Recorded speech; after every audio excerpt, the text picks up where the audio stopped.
नमस्कार। Vision IAS के news today के इस अंक में आप सभी का स्वागत है। इस अंक में हम आपके लिए लेकर आए हैं यूपीएससी परीक्षा की दृष्टि से महत्वपूर्ण कुछ अहम खबरें। इस अंक के साथ मैं हूँ दिव्या सिंह। आइए सबसे पहले बात करते हैं इस अंक की हेडलाइंस के बारे में। World wide fund for Nature ने the high cost of cheap water शीर्षक से रिपोर्ट प्रकाशित की। सुप्रीम कोर्ट ने चुनावी बॉन्ड योजना को चुनौती देने वाली याचिकाओं को 5 न्यायाधीशों की संविधान पीठ को भेजा। सुप्रीम कोर्ट ने कहा है कि दूरसंचार ऑपरेटरों के लिए लाइसेंस शुल्क को पूंजीगत व्यय माना जाएगा। सुप्रीम कोर्ट ने अजन्मे बच्चे के अधिकारों की पुष्टि की। स्वास्थ्य और परिवार कल्याण मंत्रालय ने गहन मिशन इंद्रधनुष 5.0 अभियान के सभी 3 चरण पूरे किए और प्रशामक देखभाल यानी कि पैलिएटिव केयर वित्तीय तनाव को कम करने का एक तरीका है। और आइए अब खबरों पर विस्तार से चर्चा करते हैं।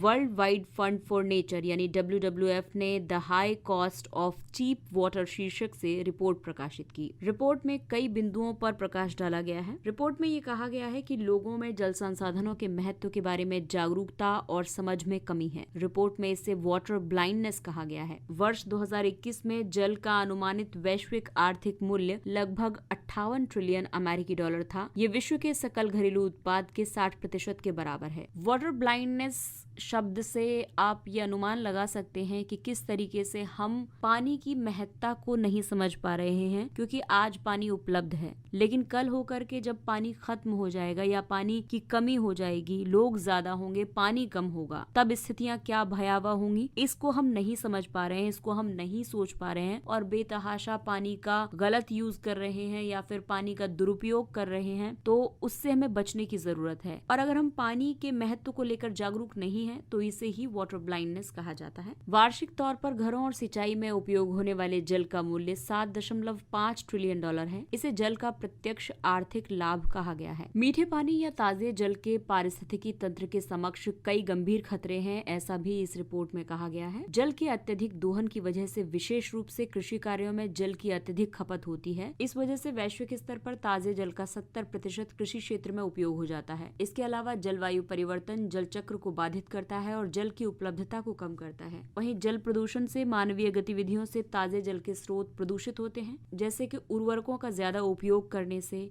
माइक्रोप्लास्टिक्स को इन स्रोतों में बहा देने से जल प्रदूषण होता है। इसके अलावा नदी मार्गों में अवसंरचनाओं का विकास किया जा रहा है, जैसे बांध बना दिए जाते हैं या फिर कुछ छोटी मोटी जल विद्युत परियोजनाएं बना दी जाती हैं, पुल बना दिए जाते हैं, जिसकी वजह से नदियों के मार्ग में परिवर्तन हो जाता है। इससे डाउन स्ट्रीम क्षेत्रों में ताजे जल की उपलब्धता प्रभावित होती है, क्योंकि जब ऊपर ही बांध के पानी को रोक लिया जाएगा या फिर अचानक से छोड़ा जाएगा तो इससे जो एक नेचुरल बहाव है वो बाधित होता है और उससे पारिस्थितिकी पर बहुत ज्यादा फर्क पड़ता है। रिपोर्ट में कुछ सिफारिशें भी की गई हैं, जैसे सरकार द्वारा किए जाने वाले प्रयास। इस रिपोर्ट के मुताबिक ताजे जल के महत्वपूर्ण पारिस्थितिक तंत्रों को पुनर्स्थापित और संरक्षित किया जाना चाहिए। सरकार को 2030 तक निम्नीकृत हो चुकी 30% नदियों और आर्द्र भूमियों का पुनरुद्धार करना चाहिए। कृषि और ऊर्जा क्षेत्र को प्रदान की जाने वाली हानिकारक सब्सिडियों को धीरे धीरे समाप्त करना चाहिए। हानिकारक सब्सिडीज ऐसी सब्सिडीज होती हैं जो जलवायु, जल आदि जैसी पर्यावरणीय परिसंपत्तियों को नुकसान पहुंचाती हैं। साथ ही उद्योगों और व्यवसायों द्वारा कई प्रयास किए जाने चाहिए, जैसे कि जल की कमी, प्रदूषण और बाढ़ से उत्पन्न होने वाले खतरों का मूल्यांकन एवं प्रकटीकरण करना चाहिए। यानी समय समय पर ये बताना चाहिए कि जल की स्थिति क्या है, प्रदूषण की स्थिति क्या है और बाढ़ अगर आती है तो उससे क्या खतरा उत्पन्न हो सकता है। इन सब का एनालिसिस उद्योगों द्वारा, व्यवसायों द्वारा समय समय पर किया जाना चाहिए। अपशिष्ट जल को न्यूनतम करने के लिए जल की बचत करने वाली प्रौद्योगिकियां अपनानी चाहिए। साथ ही एडवांस ट्रीटमेंट प्लांट्स स्थापित करने चाहिए। वित्तीय संस्थानों को जलवायु अनुकूलन के लिए प्रकृति आधारित समाधानों में निवेश करना चाहिए। World wide fund for nature का मुख्यालय स्विट्जरलैंड के ग्लैंड में है। इसे 1961 में स्थापित किया गया था। WWF वन्य जीव संरक्षण के क्षेत्र में कार्य करने वाला एक अंतर्राष्ट्रीय गैर सरकारी संगठन है। ये संगठन 6 क्षेत्रों में कार्य करता है: भोजन, जलवायु, ताजा जल, वन्य जीवन, वन और महासागर। ये लिविंग प्लेनेट रिपोर्ट जारी करता है, जो कि हर 2 साल में प्रकाशित की जाती है। सुप्रीम कोर्ट ने चुनावी बॉन्ड योजना को चुनौती देने वाली याचिकाओं को 5 न्यायाधीशों की संविधान पीठ को भेज दिया है। चुनावी बॉन्ड योजना की घोषणा वित्त विधेयक 2017 में की गई थी। चुनावी बॉन्ड एक ब्याज मुक्त लिखत यानी प्रॉमिसरी नोट की तरह है। इसे भारतीय स्टेट बैंक की निर्धारित शाखाओं से खरीदा जा सकता है। चुनावी बॉन्ड केवल 15 दिनों के लिए वैध होता है। इस दौरान इसका उपयोग केवल ऐसे राजनीतिक दलों को दान देने के लिए किया जाता है जो लोक प्रतिनिधित्व अधिनियम 1951 की धारा 29A के तहत पंजीकृत हैं, या फिर जिन्होंने पिछले आम चुनावों में डाले गए कुल मतों का कम से कम 1% प्राप्त किया है। चुनावी बॉन्ड्स 1000 रुपए, 10,000 रुपए, 1 लाख रुपए, 10 लाख रुपए और 1 करोड़ रुपए के गुणकों में जारी किए जाते हैं। भारत का नागरिक या भारत में निगमित कोई भी संस्था बॉन्ड खरीदने के लिए पात्र है, लेकिन चुनावी बॉन्ड से जुड़ी कई चिंताएं भी हैं, जैसे कि ये चुनावी चंदा प्रणाली को अपारदर्शी बनाता है, यानी कि ट्रांसपेरेंसी नहीं रखता है उसके अंदर। ऐसा इसलिए है क्योंकि बॉन्ड खरीदने वाले व्यक्तियों की पहचान गोपनीय बनी रहती है और वो पहचान सिर्फ बैंकों के पास होती है, वो सामाजिक रूप से डिक्लेयर नहीं की जाती है। ये नागरिकों के जानने के मौलिक अधिकार यानी राइट टू नो का उल्लंघन करता है। आपको बता दें कि चुनाव आयोग ने 2019 में इस योजना के तहत बॉन्ड खरीदने वाले का नाम गोपनीय रखने का विरोध किया था। आयोग का तर्क था कि इससे राजनीतिक चंदे की पारदर्शिता पर गंभीर प्रभाव पड़ता है। संविधान का अनुच्छेद 145(3) न्यायालय के नियमों से संबंधित है और संविधान पीठ के गठन का प्रावधान करता है।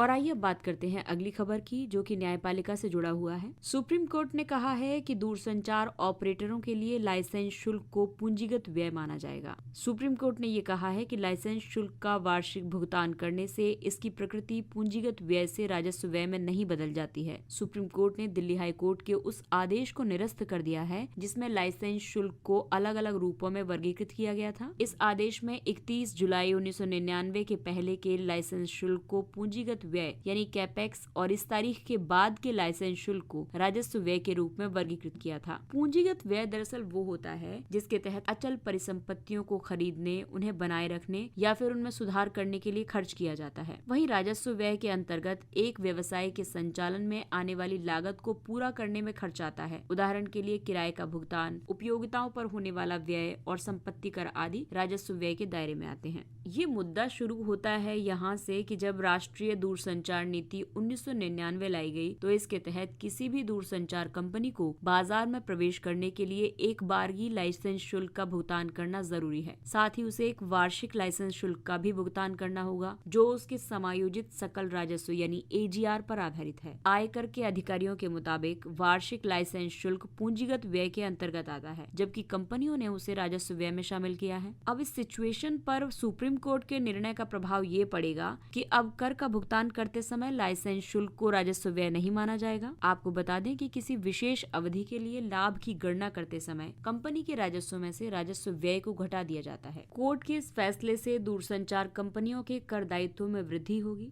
इससे दूरसंचार कंपनियों पर पूर्व प्रभावी यानी रेट्रोस्पेक्टिव कर दायित्व लागू हो जाएंगे और उन्हें करों का भुगतान 1999 से करना पड़ेगा। दूरसंचार विभाग के मुताबिक AGR में दूरसंचार और गैर दूरसंचार सेवाओं से प्राप्त सभी राजस्व शामिल होते हैं। सुप्रीम कोर्ट ने 2019 में दूरसंचार विभाग की इस परिभाषा को मान्यता प्रदान की थी। इससे पहले कंपनियां AGR में केवल दूरसंचार सेवाओं से प्राप्त राजस्व को ही शामिल करती थी। इसका स्पेक्ट्रम के उपयोग पर लगने वाले शुल्कों की गणना के लिए भी इस्तेमाल किया जाता है। सुप्रीम कोर्ट ने अजन्मे बच्चे के अधिकार की पुष्टि की है, यानी अगर कोई बच्चा भ्रूण में है तो उसके अधिकार के बारे में भी सुप्रीम कोर्ट ने निर्णय दिया है। सुप्रीम कोर्ट ने गर्भवती महिला के 27 सप्ताह के गर्भ को समाप्त करने की याचिका खारिज कर दी है। शीर्ष न्यायालय ने ये फैसला मेडिकल बोर्ड की रिपोर्ट के आधार पर दिया है। बोर्ड की रिपोर्ट के अनुसार भ्रूण स्वस्थ है और उसमें कोई भी विकृति नहीं है। ये मामला सुप्रीम कोर्ट में प्रो लाइफ बनाम प्रो चॉइस की बहस को रेखांकित करता है। इस बहस में एक पक्ष अजन्मे बच्चे के अधिकार की वकालत कर रहा था तो दूसरा पक्ष एक महिला की बच्चे को जन्म देने की इच्छा और अनिच्छा का समर्थन कर रहा था। सुप्रीम कोर्ट ने अपने निर्णय में गर्भ का चिकित्सकीय समापन संशोधन अधिनियम 2021 के प्रावधानों को बरकरार रखा है। इस कानून में 24 सप्ताह के बाद एक स्वस्थ गर्भ की समाप्ति के लिए कोई प्रावधान नहीं है। अब MTPA 2021 के मुख्य प्रावधानों में ये कहा गया है कि 20 सप्ताह तक भ्रूण को समाप्त करने की प्रक्रिया ये है कि एक चिकित्सक की सलाह पर गर्भपात कराया जा सकता है। ये अधिकार सभी महिलाओं को प्राप्त है। वहीं 20 से 24 सप्ताह के भ्रूण की बात करें तो ऐसे भ्रूण को समाप्त करने के लिए कम से कम 2 चिकित्सकों की सलाह जरूरी है और ये गर्भपात केवल 2 ही स्थितियों में किया जा सकता है। एक स्थिति है कि बच्चे को गंभीर बीमारी होने का खतरा हो या फिर महिला के जीवन या मानसिक स्वास्थ्य को खतरा हो। एमटीपी अधिनियम के तहत एमटीपी नियमों के नियम 3B में जबरन या फिर अनचाहे गर्भधारण की श्रेणियों को सूचीबद्ध किया गया है। इनमें शामिल हैं यौन उत्पीड़न या बलात्कार की पीड़िताएं, नाबालिग लड़कियां, दिव्यांग महिलाएं या फिर ऐसी महिलाएं जिनकी गर्भावस्था के दौरान वैवाहिक स्थिति में परिवर्तन हो गया है। वहीं 24 सप्ताह के बाद जो गर्भपात कराया जाएगा उसमें गर्भपात की अनुमति केवल भ्रूण की विकृतियों के आधार पर या फिर महिला की जान को खतरा होने पर ही दी जा सकती है और ऐसा करने के लिए मेडिकल बोर्ड की सलाह जरूरी है। सभी राज्यों या केंद्र शासित प्रदेशों के लिए एक मेडिकल बोर्ड का गठन करना अनिवार्य किया गया है। इस बोर्ड में स्त्री रोग विशेषज्ञ और बाल रोग विशेषज्ञ शामिल होंगे। और आइए बात करते हैं अगली खबर की। स्वास्थ्य और परिवार कल्याण मंत्रालय ने गहन मिशन इंद्रधनुष 5.0 अभियान के सभी 3 चरण पूरे किए। बिहार, छत्तीसगढ़, ओडिशा और पंजाब को छोड़कर देश के सभी राज्यों या केंद्र शासित प्रदेशों ने IMI यानी कि इंटेंस मिशन इंद्रधनुष 5.0 अभियान के सभी 3 चरण पूरे कर लिए हैं। IMI 5.0 अभियान का लक्ष्य राष्ट्रीय टीकाकरण सारणी के मुताबिक टीकाकरण के कवरेज को बढ़ाना है। ये सभी टीके सार्वभौमिक टीकाकरण कार्यक्रम यानी UIP के तहत लगाए जाते हैं। इसका उद्देश्य ऐसे बच्चों का नियमित टीकाकरण सुनिश्चित करना है जिनका टीकाकरण नहीं हुआ है तथा जिन्हें जरूरी सभी टीके नहीं लगे हैं। साथ ही सभी गर्भवती महिलाओं को नियमित टीकाकरण के दायरे में लाना भी इसका उद्देश्य है। ये अभियान देश के सभी जिलों में आयोजित किया जा रहा है। इसमें 5 वर्ष तक के बच्चे शामिल हैं। इसके विपरीत इससे पिछले अभियानों में केवल 2 वर्ष तक के ही बच्चे शामिल थे। IMI 5.0 अभियान में खसरा और रूबेला से संबंधित टीकाकरण कवरेज में सुधार पर विशेष ध्यान दिया गया है। आपको बता दें कि खसरा और रूबेला का 2023 तक उन्मूलन करने का लक्ष्य निर्धारित किया गया है। इस अभियान में नियमित टीकाकरण के लिए पायलट मोड में यूविन डिजिटल प्लेटफॉर्म का उपयोग किया गया है। यूविन डिजिटल प्लेटफॉर्म पर सभी टीकाकरण का रिकॉर्ड रखा जाता है। वर्ष 2014 में मिशन इंद्रधनुष की शुरुआत की गई थी। इसे सार्वभौमिक टीकाकरण कार्यक्रम के तहत एक विशेष अभियान के रूप में शुरू किया गया था। इसका उद्देश्य ऐसे बच्चों का टीकाकरण सुनिश्चित करना था जिनका टीकाकरण अभी नहीं हुआ है तथा जिन्हें जरूरी सभी टीके नहीं लगे हैं। वर्ष 2014 से अब तक मिशन इंद्रधनुष के तहत केवल 5.06 करोड़ बच्चों और 1,25,000 करोड़ गर्भवती महिलाओं का टीकाकरण किया जा चुका है। सार्वभौमिक टीकाकरण कार्यक्रम 12 प्रकार की जानलेवा बीमारियों के खिलाफ मुफ्त टीके उपलब्ध करवाता है, जैसे TB, diphtheria, tetanus, hepatitis B, खसरा, रूबेला, जापानी इंसेफेलाइटिस आदि। प्रशामक देखभाल वित्तीय तनाव को कम करने का एक तरीका है। विश्व स्वास्थ्य संगठन के मुताबिक प्रशामक देखभाल कैंसर जैसी जानलेवा बीमारियों, मधुमेह विकार आदि से जूझ रहे रोगियों और उनके परिवार के जीवन की गुणवत्ता में सुधार करती है। वृद्धजनों की बढ़ती आबादी के साथ साथ गैर संचारी और कुछ संचारी रोगों का प्रसार भी बढ़ रहा है। ऐसे में प्रशामक देखभाल यानी पैलिएटिव केयर की वैश्विक स्तर पर मांग में भी लगातार वृद्धि हो रही है। ये अनुमान लगाया गया है कि भारत में प्रतिवर्ष 5.4 मिलियन लोगों को प्रशामक देखभाल की जरूरत पड़ती है। सही समय पर प्रशामक देखभाल मिलने से अस्पताल में भर्ती होने की जरूरत नहीं रह जाती। साथ ही स्वास्थ्य देखभाल सेवाओं के उपयोग की जरूरत भी कम हो जाती है। हालांकि भारत में प्रशामक देखभाल से जुड़ी कई चुनौतियां मौजूद हैं। स्वास्थ्य कर्मियों और जनता में प्रशामक देखभाल के बारे में जागरूकता की कमी है। भारत में अधिकतर बीमा योजनाएं प्रशामक देखभाल को कवर नहीं करती। सार्वजनिक स्वास्थ्य केंद्रों को पर्याप्त वित्त पोषण नहीं मिलता। इन केंद्रों में प्रशामक देखभाल सेवाएं भी उपलब्ध नहीं होती।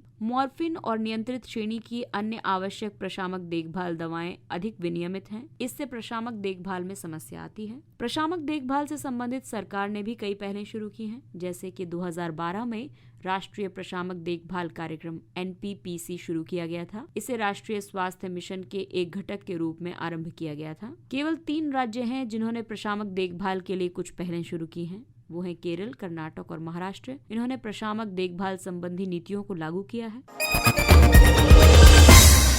और आइए बात करते हैं कुछ अन्य महत्वपूर्ण सुर्खियों की। 2+2 डायलॉग, भारत और यूके के बीच पहला 2+2 डायलॉग आयोजित किया गया। 2+2 डायलॉग के तहत विदेश और रक्षा संबंधी पहलुओं पर बैठक या वार्ता की जाती है। भारत और यूके के बीच संपन्न 2+2 डायलॉग में दोनों देशों ने सामरिक और सुरक्षा संबंधी मुद्दों पर चर्चा की। इसमें वरिष्ठ अधिकारियों या मंत्रियों के स्तर पर चर्चा की जाती है। ये चर्चा रणनीतिक संबंध स्थापित करते समय साझेदारों को एक दूसरे की सामरिक चिंताओं और संवेदनशील मुद्दों को बेहतर ढंग से समझने और उन्हें महत्व देने में सक्षम बनाती है। भारत पहले ही यूएस से, ऑस्ट्रेलिया, जापान और रूस के साथ 2+2 डायलॉग स्थापित कर चुका है।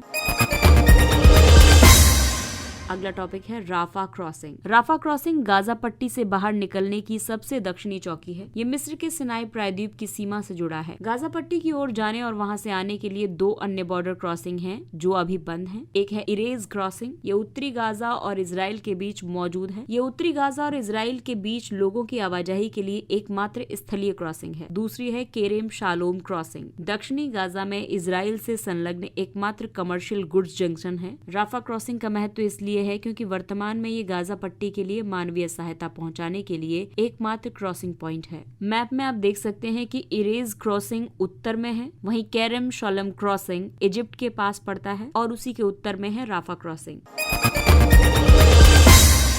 भारतीय रुपए का अवमूल्यन, अमेरिकी डॉलर के मुकाबले भारतीय रुपया गिरकर 83.27 रुपए प्रति अमेरिकी डॉलर के रिकॉर्ड निचले स्तर पर पहुंच गया है। इस मौजूदा गिरावट का कारण कच्चे तेल की बढ़ती कीमतें और अन्य एशियाई मुद्राओं में आई गिरावट को माना जा रहा है। भारतीय रुपए के अवमूल्यन के और भी कई कारण हैं। व्यापार असंतुलन, बजट घाटा, मुद्रास्फीति, वैश्विक स्तर पर ईंधन की बढ़ती कीमतें और आर्थिक संकट। कमजोर रुपए का प्रभाव ये भी है कि इससे आयात की लागत में वृद्धि होगी, मुद्रास्फीति की स्थिति पैदा होगी, विदेशों से ऋण लेने वाली कंपनियों के लिए देनदारियों में वृद्धि होगी और विदेशी मुद्रा भंडार का अवमूल्यन होगा। आयुष्मान भवा अभियान, ये स्वास्थ्य और परिवार कल्याण मंत्रालय की एक पहल है। इसका उद्देश्य देश के प्रत्येक गांव और कस्बे तक व्यापक स्वास्थ्य देखभाल सेवाओं का विस्तार करना है। आयुष्मान भवा अभियान के 3 घटक हैं। एक है आयुष्मान आपके द्वार 3.0, जिसके अंतर्गत प्रधानमंत्री जन आरोग्य योजना के तहत नामांकित उन पात्र लाभार्थियों को आयुष्मान कार्ड दिए जाएंगे जिन्हें अभी तक कार्ड नहीं मिले हैं। दूसरा है आयुष्मान मेले, हेल्थ आई कार्ड बनाने और आयुष्मान भारत कार्ड जारी करने के लिए आयुष्मान मेले आयोजित किए जाएंगे। तीसरा है आयुष्मान सभाएं। इसका उद्देश्य महत्वपूर्ण स्वास्थ्य योजनाओं और बीमारी की स्थितियों के बारे में लोगों के बीच जागरूकता बढ़ाना है। इसमें गैर सरकारी संगठन, स्वयं सहायता समूह, पंचायती राज संस्थान, युवा समूह, प्राथमिक सहकारी समितियां, इंडियन मेडिकल एसोसिएशन और कॉर्पोरेट सामाजिक उत्तरदायित्व यानी CSR फंड का उपयोग करने वाली कंपनियां इस अभियान का हिस्सा होंगी। अगला टॉपिक है तिलापिया पार्वो वायरस। भारत में तिलापिया पार्वो वायरस संक्रमण का पहला मामला तमिलनाडु में दर्ज किया गया। पार्वो वायरस ताजे जल की मछली की एक प्रजाति फार्म ब्रेड तिलापिया को संक्रमित कर रहा है। इससे बड़े पैमाने पर ये मछलियां मर रही हैं। मोजाम्बिक तिलापिया को 1950 के दशक में भारतीय मीठे जल के निकायों में लाकर डाला गया था। ये मछली पानी में कम ऑक्सीजन स्तर पर भी जीवित रह सकती है। ये मछली देश भर में आक्रामक प्रजाति बन गई है। Tilapia parvo virus single stranded DNA virus है। भारत से पहले चीन में 2019 में और थाईलैंड में 2021 में TIPV के मामले प्रकट हुए थे। वर्तमान में TIPV के खिलाफ कोई टीका उपलब्ध नहीं है। अगला टॉपिक है पैक्लीटैक्सेल और एंटीबॉडी ड्रग कंजुगेट्स। टैक्सोल एक कीमोथेरेपी दवा है। ये पैसिफिक यू वृक्ष की छाल से प्राप्त होती है। इसका उपयोग अंडाशय, स्तन, फेफड़े आदि के कैंसर के इलाज में किया जाता है। एंटीबॉडी ड्रग कंजुगेट्स यानी ADCs नई दवाएं हैं। ये कैंसर कोशिकाओं में मौजूद एंटीजन को नष्ट करने के लिए एक मोनोक्लोनल एंटीबॉडी की विशेषता का उपयोग करती है। मोनोक्लोनल एंटीबॉडी प्रयोगशाला में बनाए गए प्रोटीन है। ये बीमारी से लड़ने के लिए हमारी प्रतिरक्षा प्रणाली को सक्रिय करते हैं। ये कीमोथेरेपी अभिकारकों को कैंसर कोशिकाओं तक पहुंचाते हैं। टारगेट कोशिका से जुड़ने के बाद ADC कैंसर कोशिका में एक साइटोटॉक्सिक दवा छोड़ता है। इससे कैंसर कोशिकाएं नष्ट होने लगती हैं। अंतर्राष्ट्रीय जनसंख्या विज्ञान संस्थान IIPS, इसकी स्थापना जुलाई 1956 में की गई थी। इसकी स्थापना सर दोराबजी टाटा ट्रस्ट, भारत सरकार और संयुक्त राष्ट्र के संयुक्त प्रयास से की गई। वर्ष 1970 तक इसे जनसांख्यिकीय प्रशिक्षण और अनुसंधान केंद्र के रूप में जाना जाता था। ये स्वास्थ्य और परिवार कल्याण मंत्रालय का एक स्वायत्त संगठन है। UGC अधिनियम 1956 के तहत 1985 में इसे डीम्ड विश्वविद्यालय घोषित किया गया था। संस्थान का उद्देश्य भारत और अन्य देशों के व्यक्तियों को जनसांख्यिकी और इससे संबंधित क्षेत्रों में प्रशिक्षित करना है। IIPS यानी कि अंतर्राष्ट्रीय जनसंख्या विज्ञान संस्थान राष्ट्रीय परिवार स्वास्थ्य सर्वेक्षण के लिए समन्वय और तकनीकी मार्गदर्शन प्रदान करने के लिए उत्तरदायी एक नोडल एजेंसी है। ओलंपिक 2028 में नए खेलों को जगह मिली। अंतर्राष्ट्रीय ओलंपिक समिति की मंजूरी के बाद 2028 में लॉस एंजल्स में आयोजित होने वाले ओलंपिक खेल में 5 नए खेलों को शामिल किया गया। IOC के नियमों के तहत प्रत्येक मेजबान शहर ओलंपिक में कई खेलों को शामिल करने का आग्रह कर सकता है। शामिल किए गए खेल हैं T20 क्रिकेट। क्रिकेट केवल एक बार ओलंपिक में 1900 में पेरिस में खेला गया था। इसमें इंग्लैंड ने फ्रांस को हराया था। अन्य खेल हैं बेसबॉल या सॉफ्टबॉल, फ्लैग फुटबॉल, स्क्वैश और लैक्रोस। फ्लैग फुटबॉल अमेरिकी फुटबॉल का एक संस्करण है जिसमें संपर्क की अनुमति नहीं होती है। और आइए अब बात करते हैं सुर्खियों में रहे स्थलों के बारे में। इक्वाडोर, यहाँ की राजधानी क्विटो है। 35 वर्षीय डेनियल नोबोआ इक्वाडोर के सबसे युवा राष्ट्रपति चुने गए हैं। इक्वाडोर दक्षिण अमेरिका के उत्तर पश्चिमी क्षेत्र में अवस्थित एक गणराज्य है। इसकी सीमा कोलंबिया और पेरू से लगती है। इसके पश्चिम में प्रशांत महासागर स्थित है। भूमध्य रेखा पर इसकी अवस्थिति की वजह से इसका नाम इक्वाडोर पड़ा। कोटापैक्सी एक सक्रिय ज्वालामुखी है जो एंडीज पर्वत पर स्थित है। ये इक्वाडोर में ही है। यहाँ तेल के भंडार हैं और दक्षिण अमेरिका के शीर्ष तेल उत्पादकों में से एक है इक्वाडोर। सबसे ऊंची चोटी है माउंट चिम्बराजो और प्रमुख नदियां हैं नापो, पास्ताजा आदि। इसके साथ ही ये अंक समाप्त होता है। अगले अंक में फिर मुलाकात होगी कुछ अन्य महत्वपूर्ण खबरों के साथ। तब तक अपने लक्ष्य के लिए तत्पर रहिए और अगर आपको हमारा कंटेंट अच्छा लगता है तो इसे लाइक, सब्सक्राइब और शेयर जरूर करें। और अब हमें यानी विजन IAS की पूरी टीम को दीजिए इजाजत। नमस्कार।